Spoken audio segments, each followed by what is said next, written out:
It began with an envelope.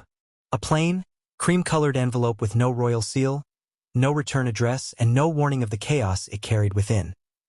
Before we continue, please hit the like button, subscribe to the channel, and turn on the notification bell for updates. It arrived quietly, slipped through the secure gates of Buckingham Palace one misty morning, landing on the polished mahogany desk of a royal aide who had no idea that the contents inside would soon ignite a scandal powerful enough to shake the foundations of the monarchy itself. Inside that envelope was a single piece of paper, a contract, and a copy of a check that bore the unmistakable signature of someone tied to Meghan Markle's private world. The words written on that paper would unravel everything the world thought it knew about the Duke and Duchess of Sussex's daughter, Lilibet Diana. From the very first moment, the palace knew something was wrong. They had received threats before, fake stories, even blackmail attempts, but this was different. The envelope came through a private courier, one known to handle confidential legal documents. Its authenticity made it impossible to dismiss as another tabloid trick. The message attached to it was short, direct, and chilling. "She's my daughter. You cannot hide the truth forever." Those words sent shivers through the royal staff, and within hours, the story had reached the highest levels of the royal family. King Charles, Prince William, and senior advisors gathered behind closed doors, their expressions tight and unreadable. What they were about to learn would change the family's legacy forever. For years, rumors had swirled about Meghan Markle's pregnancies. Some claimed inconsistencies in photos, others whispered about surrogacy, and others accused the media of cruelty for questioning a mother's journey. But this envelope, this piece of evidence, seemed to turn whispers into proof. The document inside was allegedly a child rental contract, one that outlined payments, terms, and responsibilities that no loving mother would ever attach to her child. The check, made out to a woman whose name had never appeared in the royal story, matched the figure listed in the contract.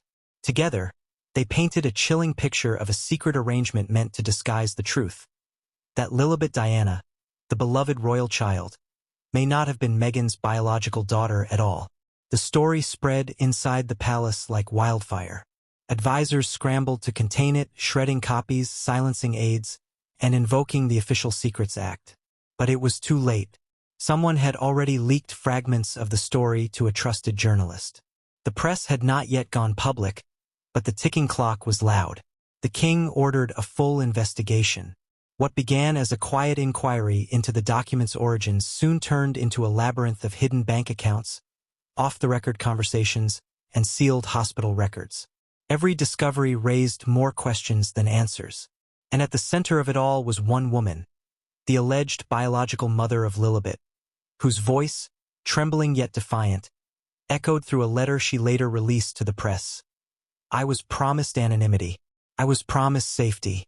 But I cannot live with this lie anymore. She is my daughter." Imagine the disbelief. The royal family, already scarred by years of scandal and media warfare, now facing accusations that one of its youngest members was born from deception. Behind the palace walls, silence became a weapon. The senior royals were instructed not to speak publicly.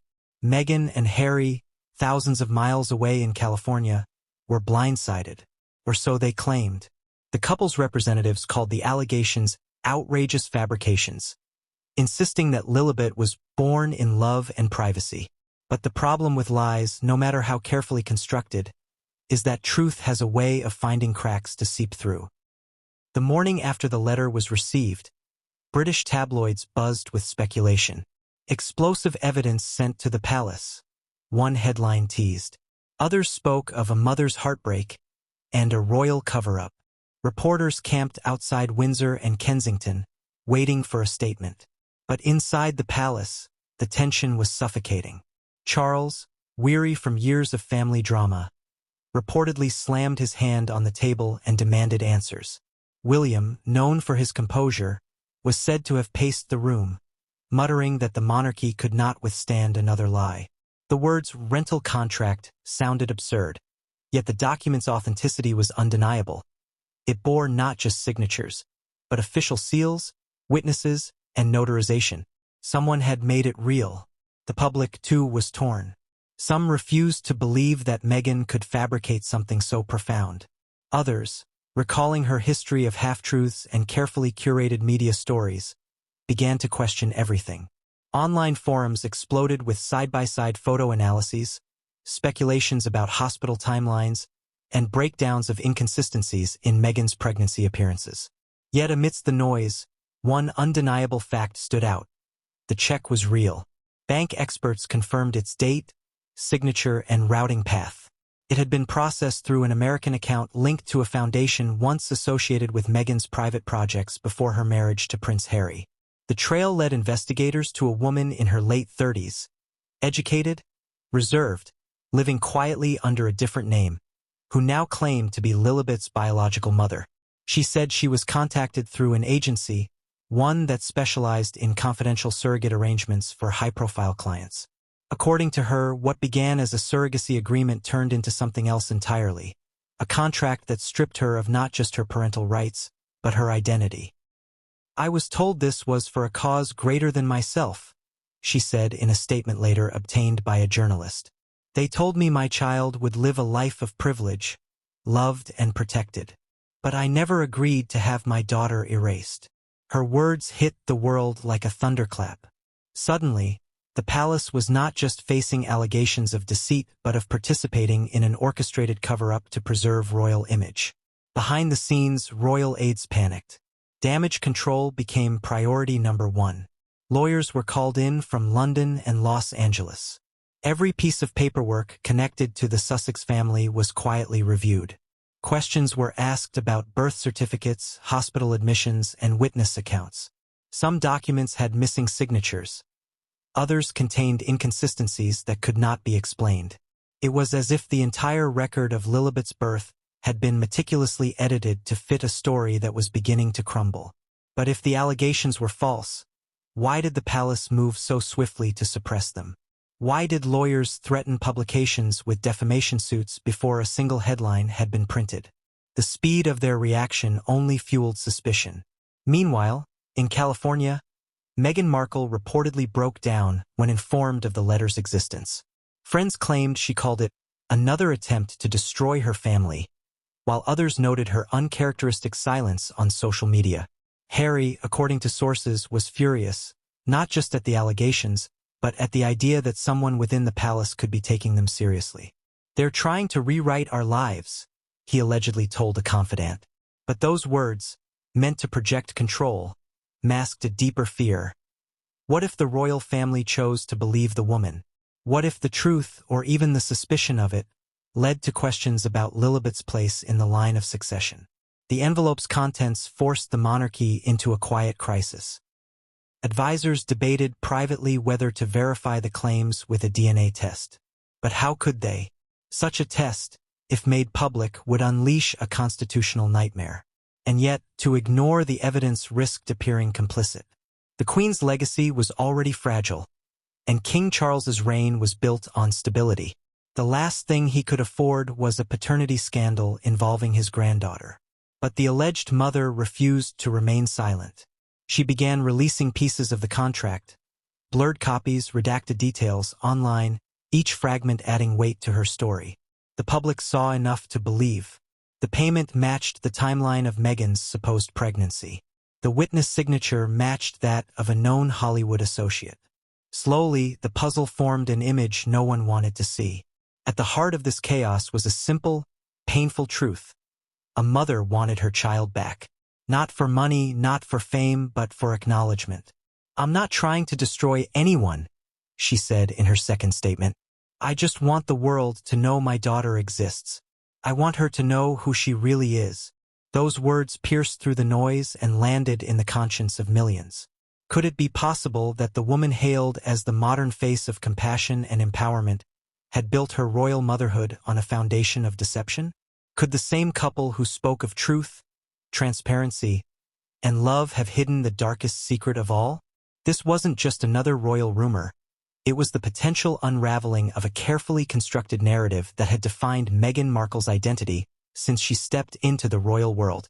For the palace, this was a reckoning. For Meghan, it was survival. And for the alleged real mother, it was justice long delayed.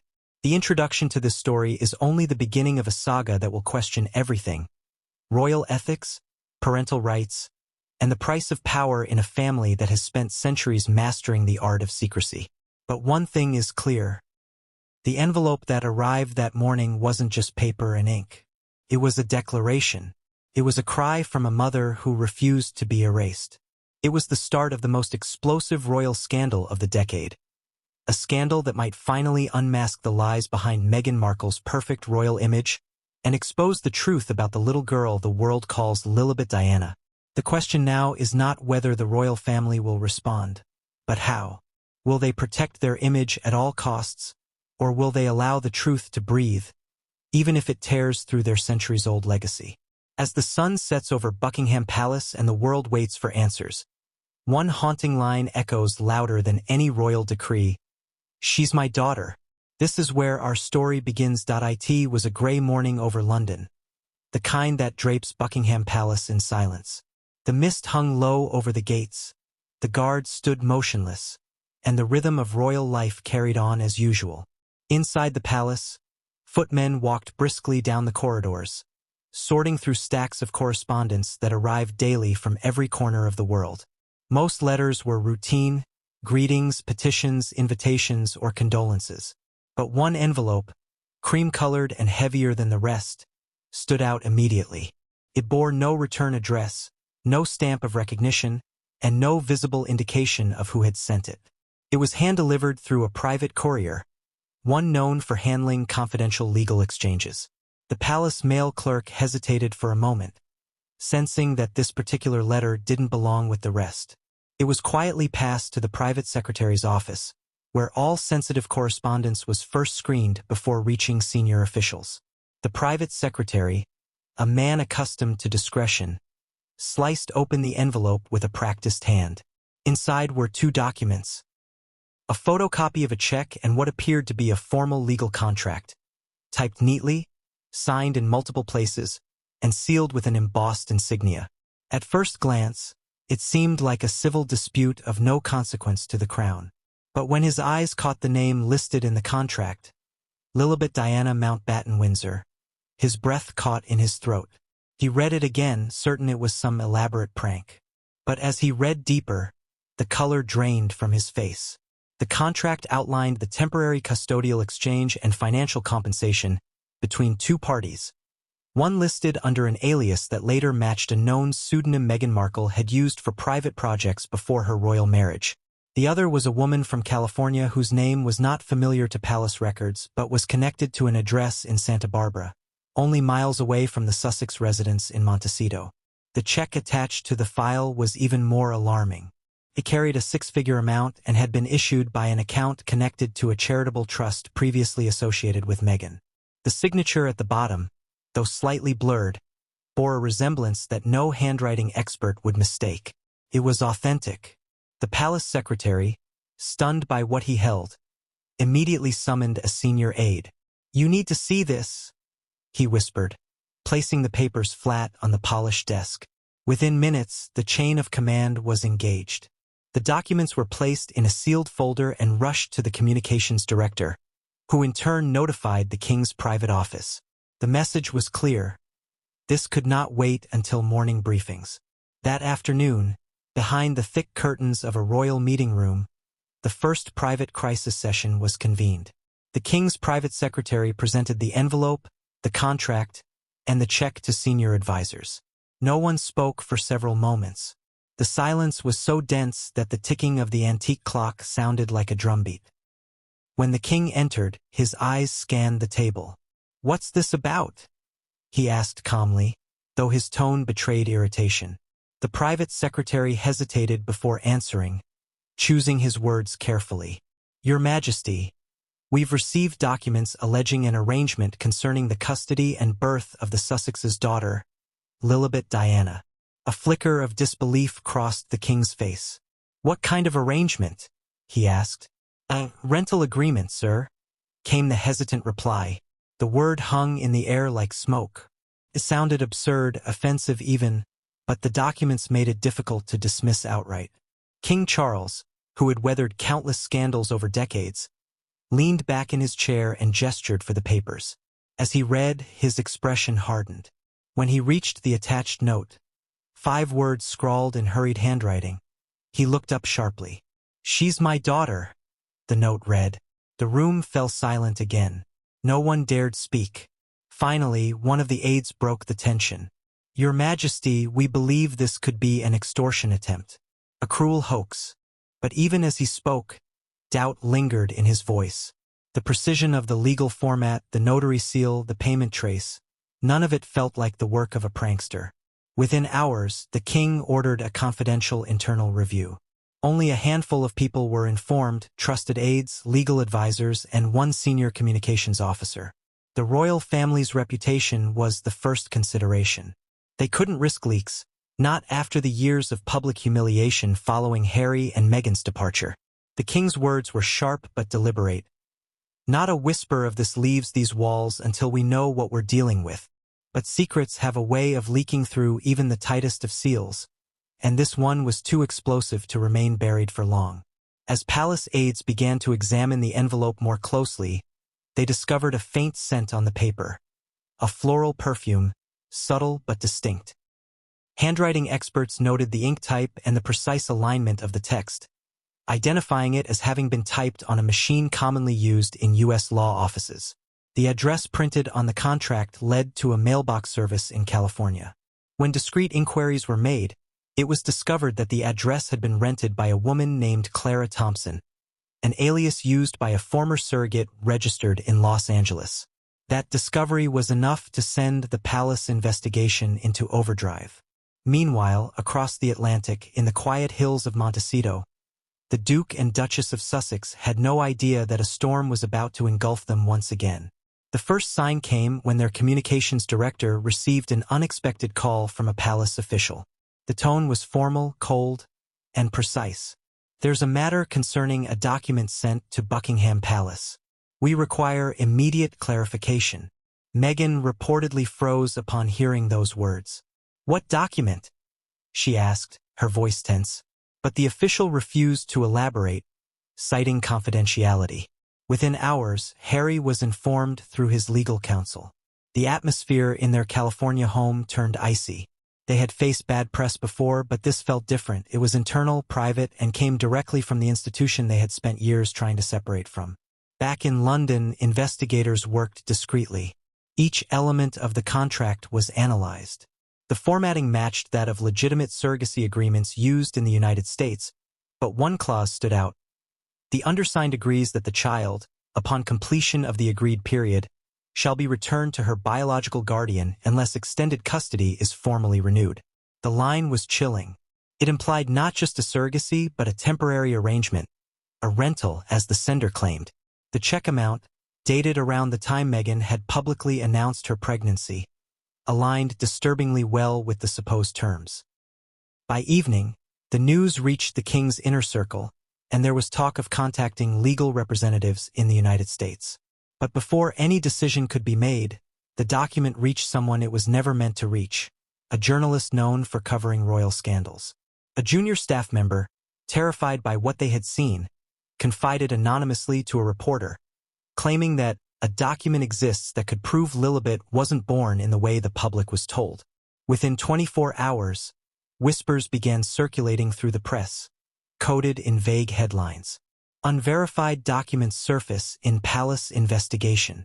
Anonymous source claims new crisis for the Sussexes. Inside the palace, the leak caused panic. Phones buzzed late into the night as officials scrambled to identify the mole. The king's fury was unmistakable. "Contain it," he ordered, "before this becomes another circus."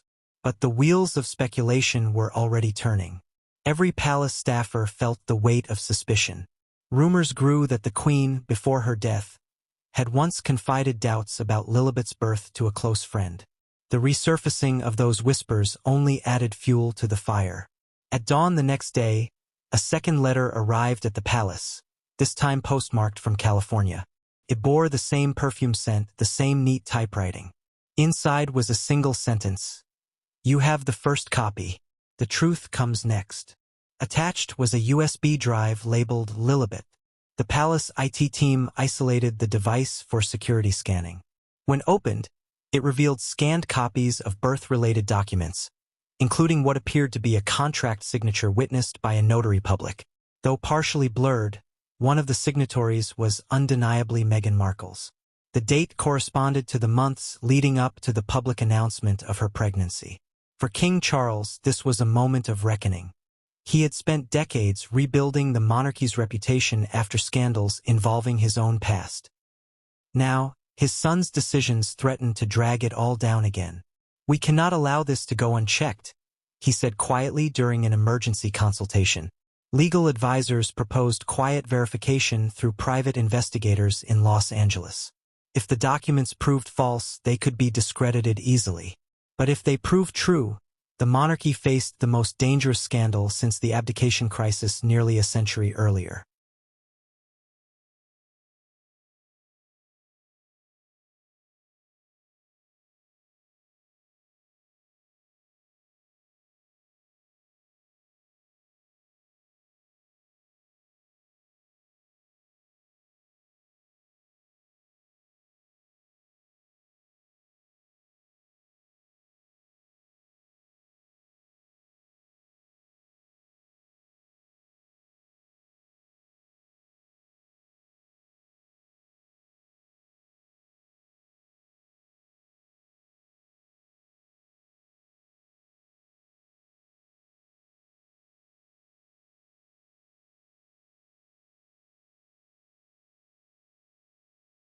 The documents later recovered showed that her initial contact came from a consultant working for an unnamed client of significant public stature.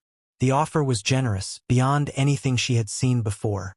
A six-figure payment, full medical coverage, and lifetime anonymity. The client required absolute discretion and would handle all arrangements privately. Rebecca accepted. The process began under clinical precision. Contracts signed, medical screenings completed, and fertilization procedures carried out under pseudonyms. The clinic staff referred to the project as Project Lily. She remembered that code name clearly because of the way the doctor smiled when he said it. "It's fitting," he told her, because lilies symbolize purity and renewal. For the first few months, everything seemed professional. The agency representatives checked in regularly. They provided her with a luxury apartment in Los Angeles, a nutritionist, and round-the-clock care. But as the pregnancy progressed, small things began to feel off. The agent who once communicated daily suddenly went silent for weeks. Medical updates were handled by unfamiliar staff. The original contract, which she kept a copy of for safety, had several revisions that appeared without her consent. When she asked about them, she was told not to worry. "Standard adjustments," they said. But one night, out of unease, she read the revised version line by line. That's when she saw it. The clause that chilled her to her core. It read, "Upon delivery, the child shall remain under temporary care of Party B until legal custodial transition is formalized. Party A relinquishes any maternal rights upon receipt of final compensation." Party A was her. Party B was listed under the alias R. Rachel M. At the time, Rebecca didn't make the connection. Only later, when the story exploded worldwide and she saw the Duchess of Sussex on television, did she realize that R. Rachel M. stood for Rachel Meghan Markle. Rebecca's pregnancy was difficult. Complications during the 6th month nearly forced an early delivery, but she recovered under close medical supervision. She never met the intended parents during that time, only intermediaries who brought her signed cards and carefully worded notes. The secrecy was suffocating. But what haunted her most was the day of delivery.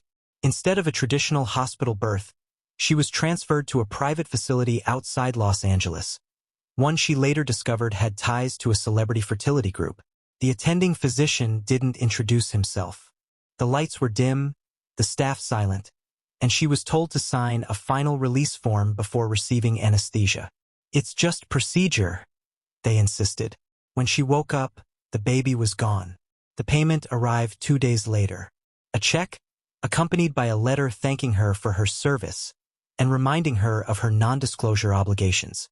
She was promised follow-up medical care and post-recovery support, But within weeks, every number she had been given stopped working. The agency vanished. The office she once visited had been cleared out overnight. The woman she used to correspond with through encrypted messages never replied again. Rebecca tried contacting lawyers, but none wanted to take on a case that involved confidentiality clauses tied to international clients. So she stayed silent. Then, 6 months later, she turned on the television.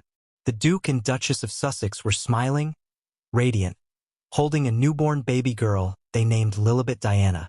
Rebecca froze. The baby's birth date matched her delivery. The timeline, the details, it all fit. Born in Santa Barbara, the announcer said. Delivered safely and surrounded by love. The words echoed in her head. She replayed the news segment again and again, feeling her heart twist with a mixture of joy, disbelief, and dread. She knew what she was seeing, even if the world didn't. That child, the one cradled by Meghan Markle in that carefully staged photograph, was hers. For months, Rebecca tried to convince herself that she was mistaken. Maybe there were coincidences she hadn't considered. Maybe her emotions were clouding her logic. But then came the photos, the striking resemblance, the birth details, and the uncanny timeline that matched her hospital records. The final confirmation came when she found out that the private clinic where she had delivered had quietly changed names just weeks after the royal birth announcement. Its former director relocated overseas. Something had been erased deliberately. Years passed in silence, but the guilt festered. Every time she saw Lilibet's pictures online, every time she heard Meghan speak about motherhood, she felt the weight of her decision crush her a little more. She had signed away her rights, but not her conscience. And when the Sussexes began speaking about their struggles and their truth, something inside her broke. They talk about truth, she said later in her first written statement, but I've lived in silence with the truth they buried. Her decision to come forward wasn't impulsive. She spent months preparing, consulting quietly with journalists and legal advisors. The first envelope she sent to Buckingham Palace was her way of warning them, of giving the monarchy a chance to confront the truth privately before the world did. She didn't seek money. She wanted acknowledgement. I'm not here to destroy them, she said in her note, but to reclaim my daughter's truth.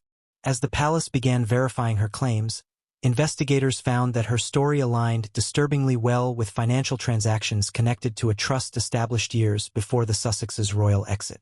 The same trust that had issued the cheque in her possession.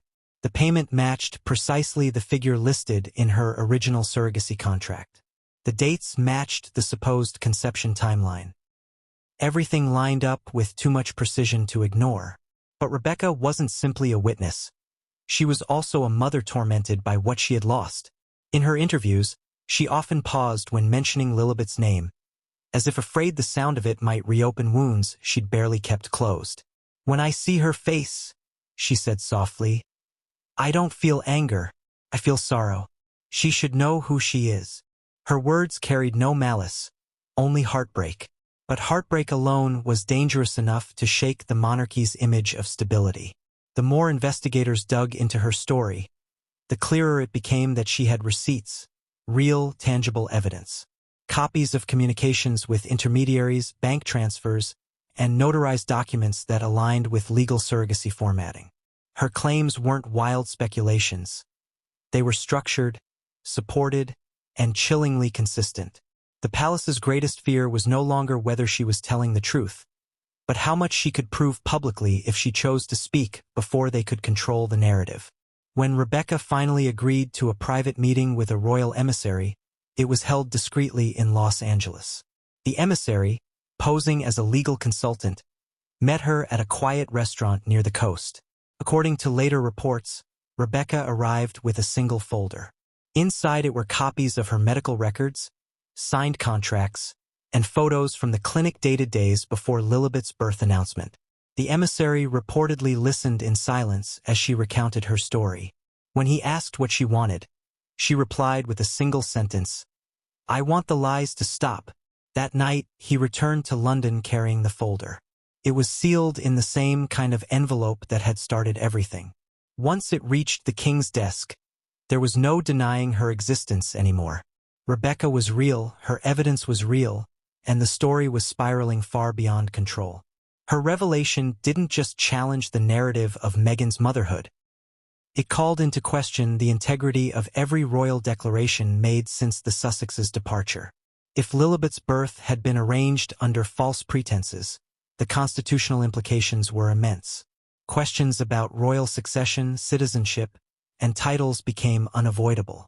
And though the palace tried to bury the matter quietly, Rebecca's next move would ensure the world heard her voice. She decided to go public.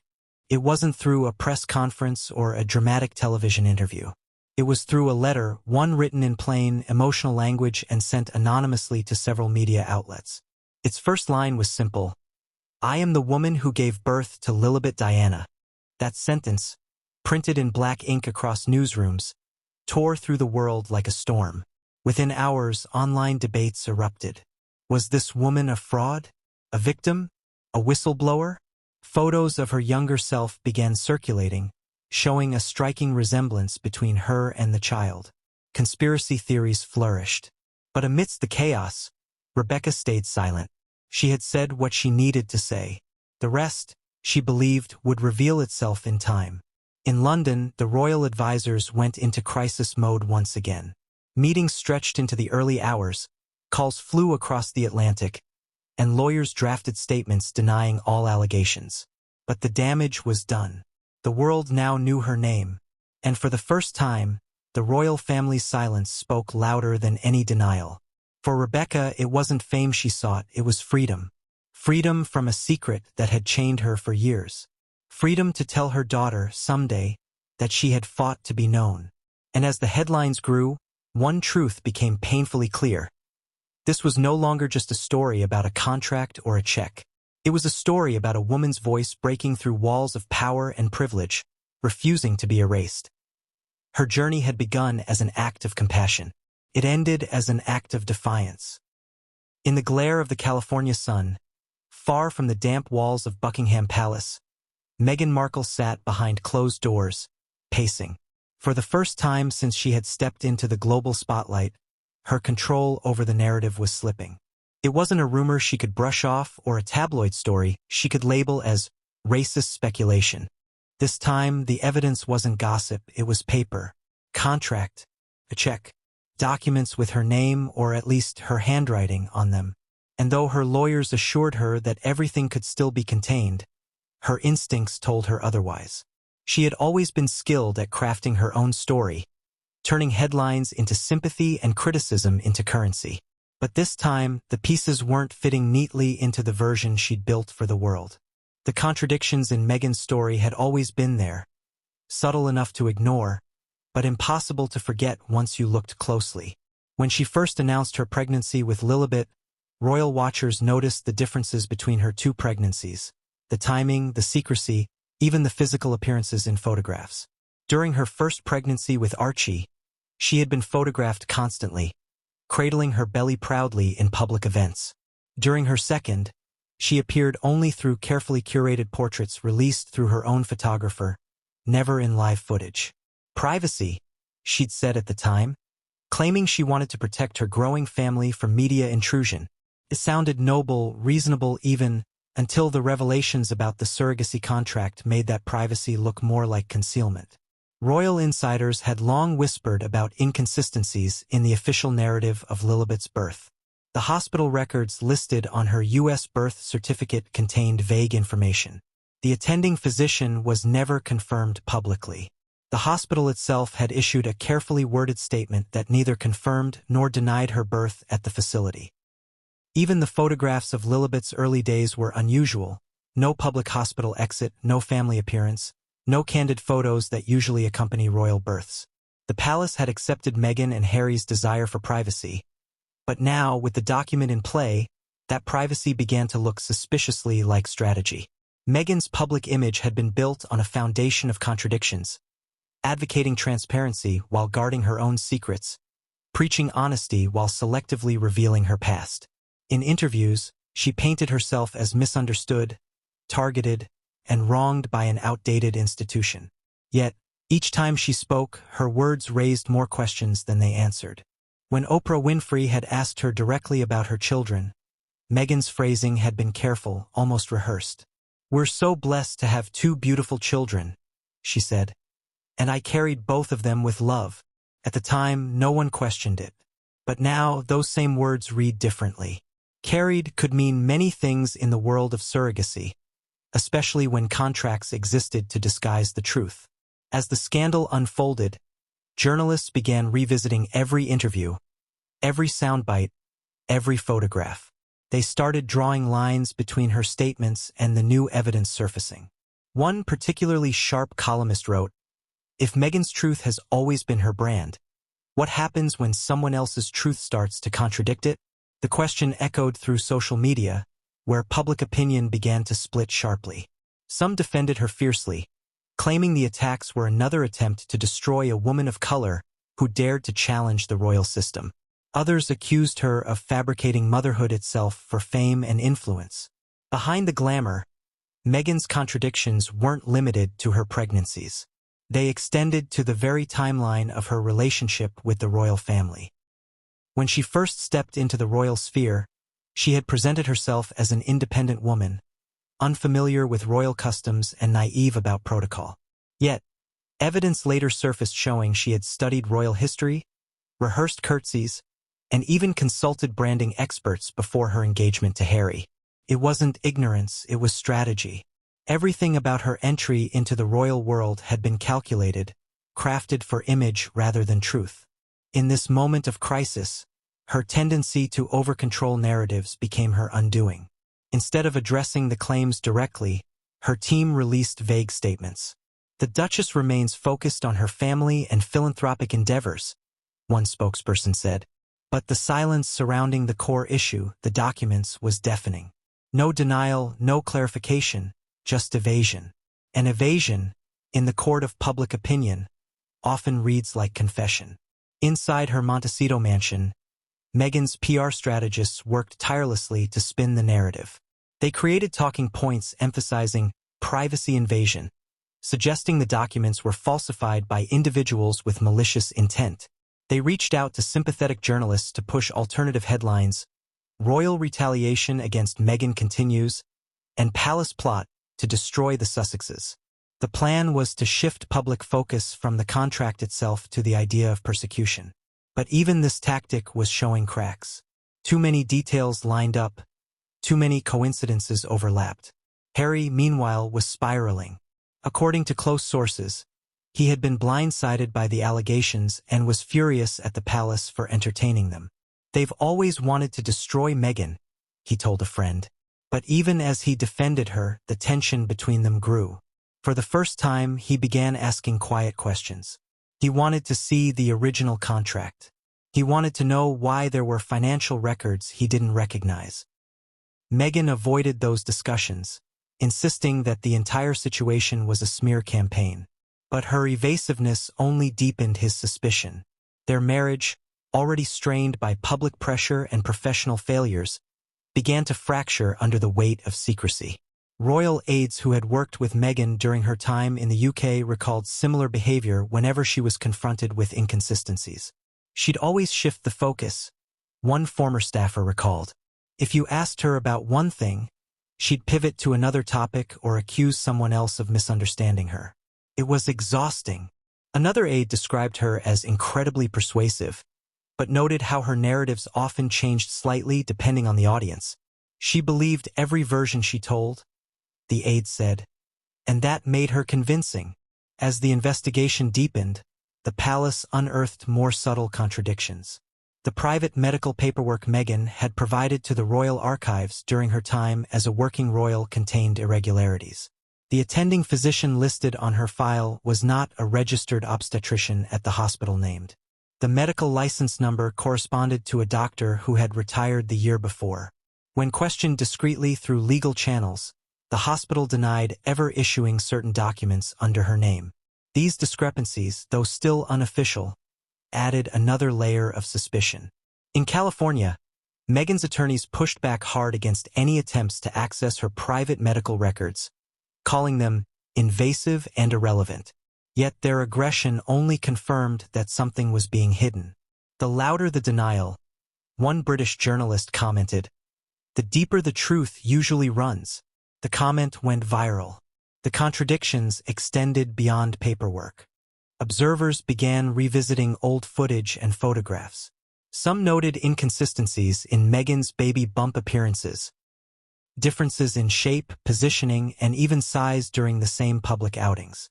Online analysts, once dismissed as conspiracy theorists, resurfaced with side-by-side comparisons. Videos emerged showing Meghan bending at angles that seemed physically improbable for a heavily pregnant woman. The palace had once ignored those theories to avoid scandal. Now they resurfaced like ghosts. But what troubled King Charles most wasn't the visual evidence. It was Meghan's language. Every public word she had uttered about Lilibet seemed crafted to imply truth without confirming it. "She's our miracle," she once said in an interview. A reminder that love always finds a way. Poetic, heartfelt, but devoid of specifics. There were no details about labor, no mentions of hospital staff, no acknowledgement of medical complications.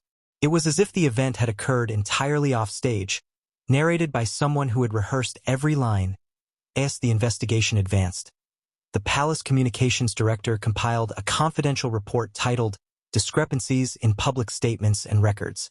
It documented every contradiction Meghan had made, from timelines to testimonies. The report's conclusion was blunt.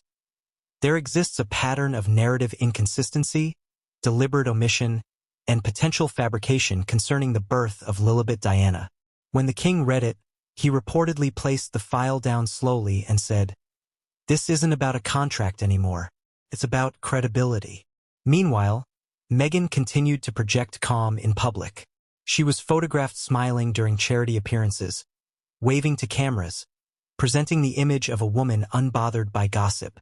Yet, behind those rehearsed smiles, insiders described a woman unraveling. "She's terrified," one close friend confided anonymously. "Not of losing public favor, but of losing control. She built her entire brand on her version of the truth. If that version collapses, so does everything else."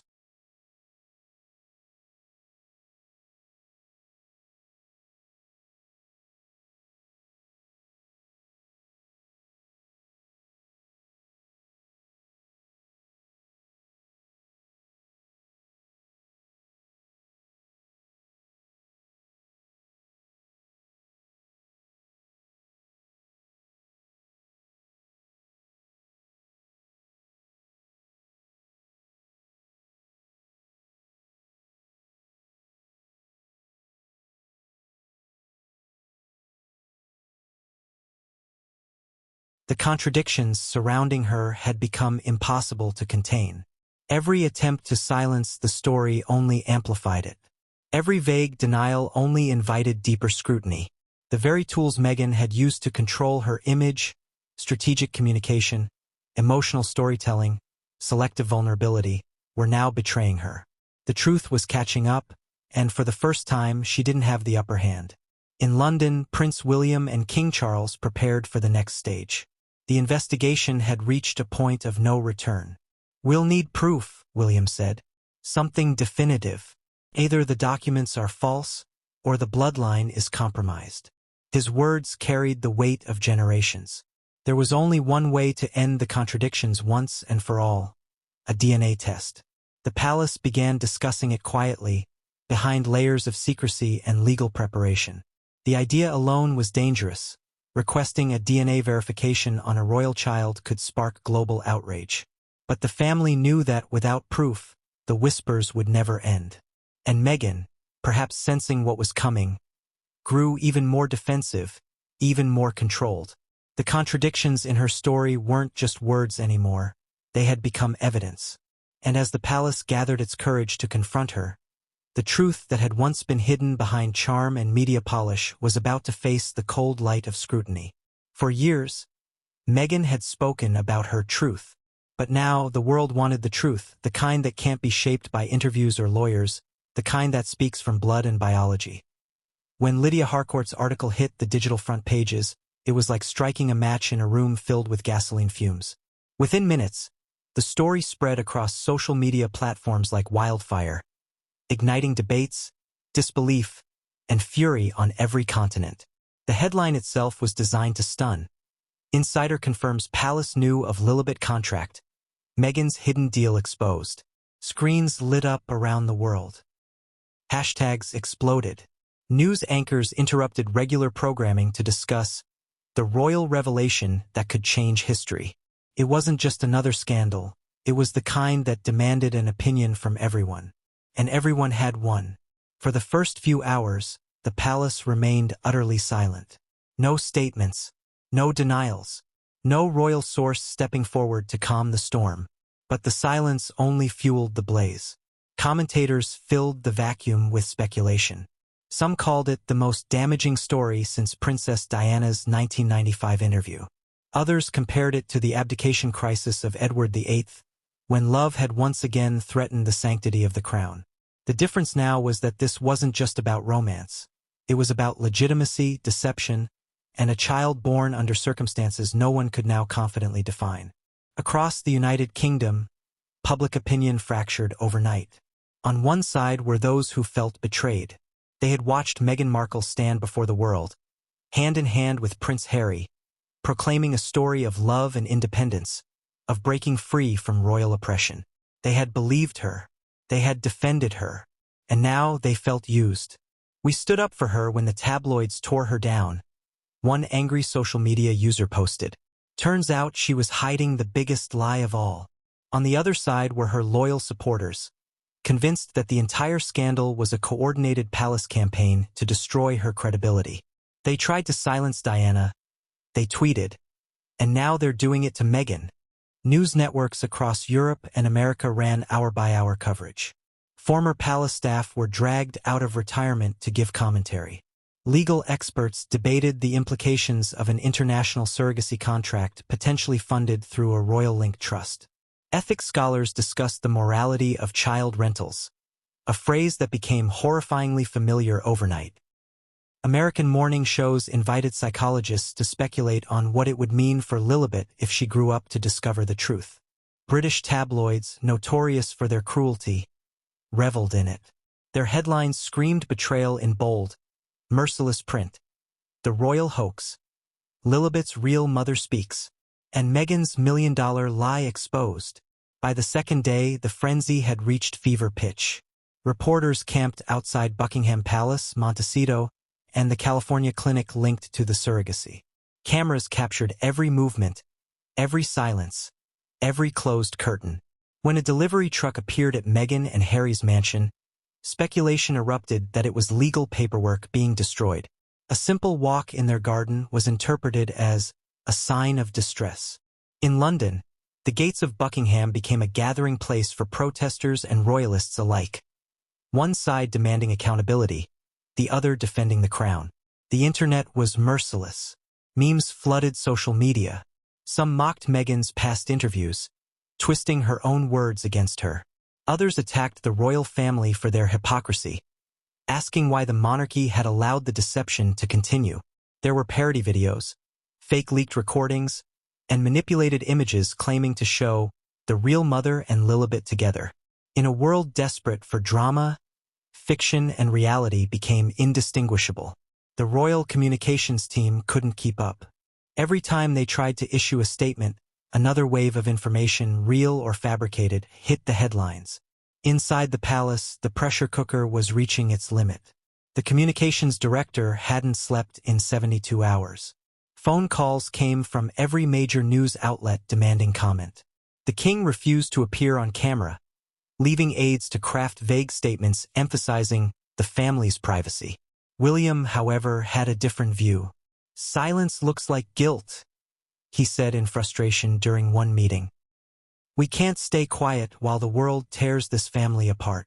The king's response was heavy with exhaustion. "And if we speak, what do we say? That my granddaughter's birth is under investigation? That her mother bought her?" Both men knew that once spoken, such words could never be taken back. Meanwhile, across the Atlantic, Meghan was in full damage control mode. Her lawyers drafted emergency injunctions to prevent the press from publishing certain details. They accused Lydia Harcourt and her publication of defamation, though the reporter stood by her sources. "I have the documents," Lydia said in an interview, her tone calm and resolute. "And if they try to silence me, I'll release more." That statement alone sent Meghan's legal team into a frenzy. They knew what it meant. Keating had handed over more than he'd admitted publicly. Harry, caught in the middle of the inferno, was unraveling. Friends described him as emotionally shattered. He reportedly told one confidant, "They've taken everything from me. My wife, my family, my daughter's peace." But deep down, even he couldn't ignore the growing mountain of evidence. His relationship with Meghan had turned tense, marked by late-night arguments and cold silences. When he asked her directly about the contract, she snapped, "Do you really think I'd do something like that?" But her tone wasn't defensive, it was fearful. She knew the truth was tightening around her. By the end of the first week, the public backlash had become global. American talk shows debated whether Meghan had crossed the moral line. British newspapers published editorials urging the king to act. Even in Commonwealth nations, parliaments began questioning whether the monarchy should remain their symbolic head of state if such deception could go unpunished. The story had transcended celebrity gossip. It was now a question of ethics, governance, and the integrity of the world's oldest royal family. The palace's internal communications logs, later leaked, showed the scale of the crisis. There were 347 official media requests in 48 hours. 12 different agencies had offered exclusive coverage deals if the palace broke its silence. The royal legal team received subpoenas from American courts seeking evidence for defamation suits. The king's aides drafted multiple statements, none of which were ever released. "We're damned if we speak and damned if we don't," one advisor wrote in a confidential note. "Either we expose her or we expose ourselves." The frenzy wasn't confined to news outlets. Financial markets briefly reflected the tension. A sudden dip in tourism stocks connected to royal attractions signaled public uncertainty. Tabloid publishers saw a surge in sales unseen since Diana's death. Netflix executives, who had invested heavily in Meghan and Harry's projects, reportedly held emergency meetings to reassess their contracts. The couple's brand, built on philanthropy, authenticity, and living their truth, was collapsing in real time. Sponsors pulled endorsements, charities distanced themselves, and talk show producers quietly canceled scheduled appearances. Meghan's once adoring fans began to fracture. Influencers who had built platforms defending her now posted cryptic messages about disappointment and betrayal. The hashtags that once celebrated her, #TeamMeghan, #Women Supporting Women, turned into battlegrounds of accusation and defense. The documentary footage she'd filmed for an upcoming project was leaked online, where viewers dissected every word, searching for clues of guilt. Amid the chaos, Rebecca, the alleged biological mother, remained quiet. She refused interviews, turning down offers worth millions. But her silence spoke volumes. "She doesn't have to talk," one journalist wrote. "The world's doing it for her." And indeed, Rebecca's restraint made her appear noble compared to the whirlwind of denial and outrage from the Sussex side. The palace's panic turned to grim acceptance. There was no putting the genie back in the bottle. William urged his father to make a public appearance to project stability. "We can't let this destroy the monarchy," he said. But the king hesitated. Every word he spoke would be dissected, twisted, weaponized. In the end, he chose a single, brief statement issued through the palace press office. "His Majesty is aware of recent reports and continues to prioritize the privacy and welfare of his family." It was the kind of sterile language that said everything and nothing. The public wasn't satisfied. The silence, they believed, was confirmation. Meanwhile, protests erupted outside Montecito. Demonstrators carried signs reading, "Tell the truth," and "Lilibet deserves her story." Police were called to control crowds that had gathered outside the Sussex residence. Paparazzi swarmed the property day and night. Drones buzzed overhead. The couple's security staff could barely contain the chaos. For all her insistence on privacy, Meghan found herself trapped in a spotlight harsher than ever before.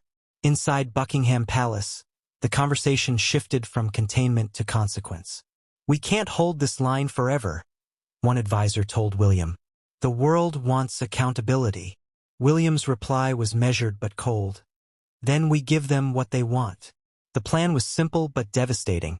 If Meghan continued her silence, the palace would release official confirmation that an internal review had been opened into the allegations. It wouldn't name her directly, but everyone would understand what it meant. When that announcement came a week later, the media erupted again. Palace confirms inquiry into financial and custodial irregularities. The headlines read. Though no names were mentioned, the implication was undeniable. For the first time, the monarchy had formally acknowledged the scandal's existence. It was a move that both protected and condemned them. In America, Meghan's legal team scrambled to frame the inquiry as a politically motivated act of revenge. But even their words sounded hollow against the rising tide of public outrage. The world had decided it wanted truth, not spin. Every denial only deepened the hunger for confirmation. By the end of the month, the scandal had reshaped public perception of the Sussexes forever. Their supporters dwindled, their defenders fell silent, and their carefully curated image of modern royalty lay in ruins. The same media empire Meghan had once used to build her brand now feasted on her downfall. And for the palace, though battered and bruised, there was a grim sense of vindication. The truth always surfaces, one aide said. Sometimes it just takes the right storm. That storm had come, and it wasn't over to be by the time Buckingham Palace confirmed its internal review. The air in Montecito was thick with panic and tension. Meghan Markle's mansion, once her sanctuary of peace and privacy, had turned into a war room. Curtains stayed drawn day and night. Phones buzzed incessantly as lawyers, publicists, and crisis consultants came and went in unmarked cars. Inside, Meghan and Harry sat across from each other at a long oak table covered with documents, drafts of statements, and a single television screen replaying the headlines that had dominated the world for days. Palace opens inquiry into Lilibet birth scandal. Royal bloodline under question. Child rental documents verified. Every word made Harry's face tighten. Every headline made Meghan's heart race faster. She had faced bad press before. She'd been labeled difficult, manipulative, even deceitful. But this was different. This was not character assassination. This was exposure. The kind that peeled away every layer of her carefully constructed identity. It wasn't about race or power or the institution anymore. It was about her integrity as a mother and her credibility as a woman. To her, that was a battle she could not afford to lose. Harry, however, saw something she didn't, or perhaps refused to see. He had been born into the system she was now fighting against. He understood its ruthlessness, its discipline, and its patience. They don't move fast, he told her quietly that morning. But once they decide, they move like a machine. You can't fight it head-on. But Meghan wasn't listening. She was pacing, her mind racing through scenarios. If we go silent, we look guilty, she said. If we speak, they'll twist it. We have to control the story before they do. Her PR advisor agreed. They proposed a three-step plan. First, a denial. Second, a deflection. And third, an emotional interview. The denial would address the false documents and baseless speculation. The deflection would shift focus to the systemic efforts of powerful forces to silence women. And the emotional interview, planned to air on an American network, would reframe the narrative entirely, turning Meghan from accused deceiver into misunderstood victim. Harry was hesitant. Another interview? He asked. We said our truth already. People are tired of us talking. Meghan snapped back. Then we'll give them something they can't ignore. Within 24 hours, her team released an official statement. It was polished, emotional, and deliberately vague. The Duchess of Sussex is deeply saddened by the false and malicious fabrications being circulated. She has always acted with integrity and compassion, and any suggestion otherwise is deeply harmful. Not just to her, but to her family.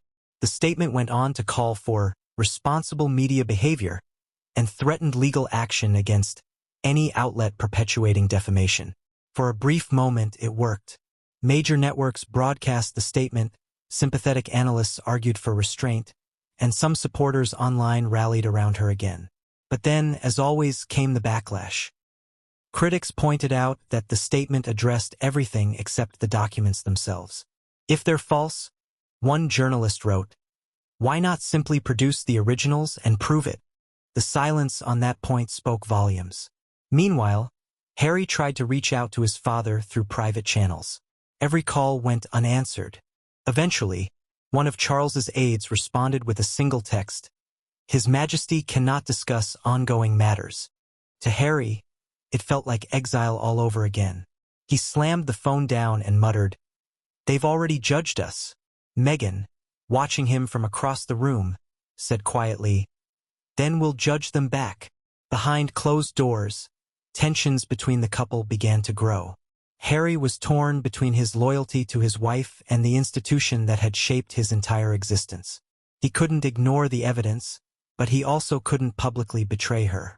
Meghan, sensing his doubt, became increasingly defensive. You think I'd do something like that? She demanded one night, her voice trembling. You think I'd fake our daughter's birth? Harry looked away, silent. Say it, she pressed. Say what you're thinking. But he didn't, because he couldn't. The truth, whatever it was, had already begun to destroy the bond between them. Their legal team advised complete non-cooperation with the palace review.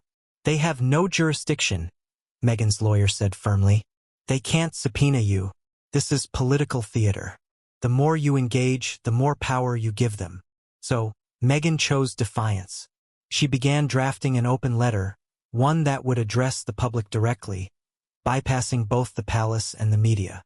If they want to hear from me, she said, they'll hear it from me on my terms. That letter was released 3 days later. It was nearly 2,000 words long, a manifesto disguised as a personal reflection. She wrote of being a woman crushed by lies, of a world obsessed with tearing down those who dare to live freely, and of the emotional toll of motherhood under scrutiny. She never mentioned the contract, the check, or the name Rebecca. But she didn't need to. Her letter was designed to shift the battlefield. It wasn't about facts anymore, it was about emotions, about identity, about oppression. The truth, she wrote in her closing line, isn't found in documents, it's found in hearts. The response was immediate and polarizing. Supporters flooded social media with messages of solidarity. Hashtag WeBelieveMeghan began trending again, alongside hashtag HandsOffMeghan. Celebrities posted long captions praising her courage. But the backlash was just as swift. She's gaslighting the world, one British journalist said during a live debate. If the truth isn't in documents, why did she sign so many? While Meghan fought the public war, Harry faced the private one. He was summoned quietly to a meeting with a senior royal emissary in Los Angeles. The emissary's message was diplomatic but clear. If there is truth to these documents, the king expects full transparency. If not, you must help us clear the record. Harry reportedly responded with frustration. You want me to choose between my wife and my family? The emissary's reply was cold. We're asking you to choose between your family and the crown. The strain was visible. Harry began avoiding cameras. Paparazzi who once caught him smiling now photographed a man visibly aged, withdrawn and weary. Meghan, meanwhile, doubled down on her public persona, composed, articulate, unyielding. Every appearance was choreographed to perfection. Every outfit, every speech, every smile seemed designed to send one message. I am calm because I am innocent. But cracks were showing behind the